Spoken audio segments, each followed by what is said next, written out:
Hey, this is Chef Matt. Welcome to 3 Minute Thursdays. Today we're going to talk about one of my favorite things, upholding the standard.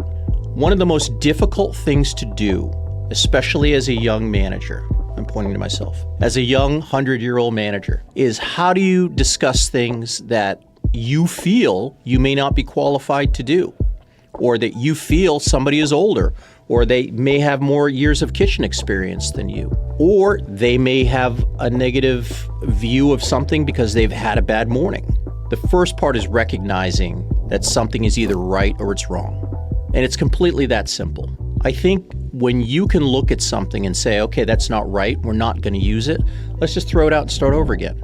Okay, here's the accident. Let's clean it up, let's reset, and let's move forward, working on where the mistake was made, and not for sake of assigning blame, but for the sake of making sure that everybody knows how not to make it again. In this process, it was about modeling of the behaviors that was most important.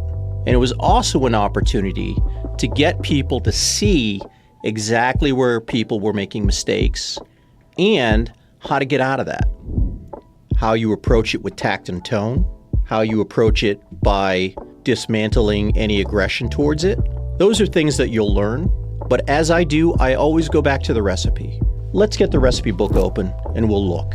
And then you know exactly where the problem is. But you take them through the recipe. Oh, this is great. That looks good. Your cut's amazing on here. Oh my gosh, this says X.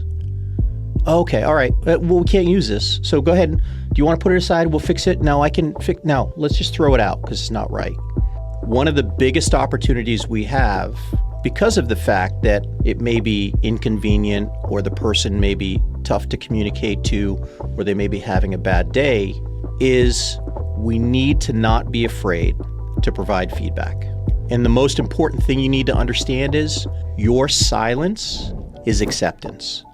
So you may be walking by very quickly and you may actually look at the product and you may walk by and then later on you're like, was that right? We have to call out an inconsistency in excellence, because when we don't say something, the unsaid always is the standard. This is Matt for 3 Minute Thursdays. We'll see you next week.